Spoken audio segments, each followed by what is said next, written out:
Hello there, welcome back. So for this worked example, what we're going to do is we're going to work on adding together two fractions.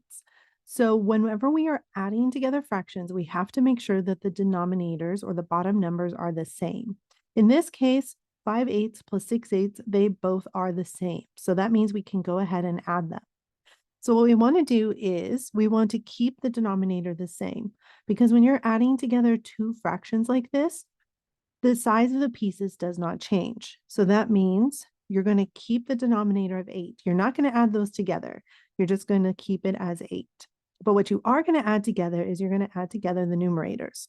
So 5 plus 6 equals 11. So if you have 5/8 plus 6/8, you now have 11/8. But unfortunately, we can't leave the answer like this. This is what we call an improper fraction. That means that the top is bigger than the bottom, and it can be converted into what we call a mixed number.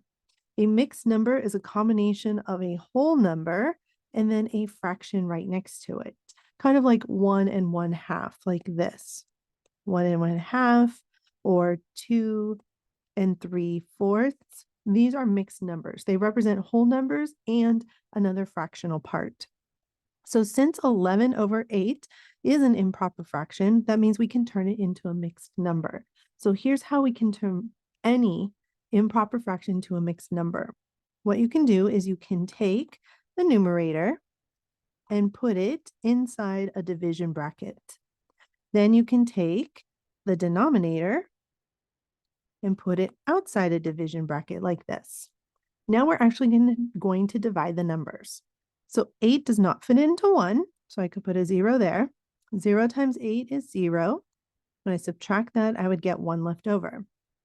Bring down the 1.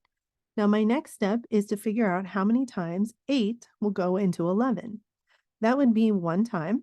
1 times 8 is 8. When I subtract it, I get 3 left over. So here's how this becomes a mixed number. The number you get up here as your answer becomes a whole number. So since that is 1, I'm going to put a 1 right here. The number you get as your remainder becomes the numerator of the fraction. So since it's a remainder of 3, 3 goes up here. Now you're going to keep the denominator the same. So that means the 8 that you had as 11 over 8 will go here. So if I go ahead and I erase this little guide here, our answer ends up being 1 and 3/8. Now 11 over 8 is a correct answer. It's just not in simplified form. All right, you guys, thanks for joining me, and I'll see you next time.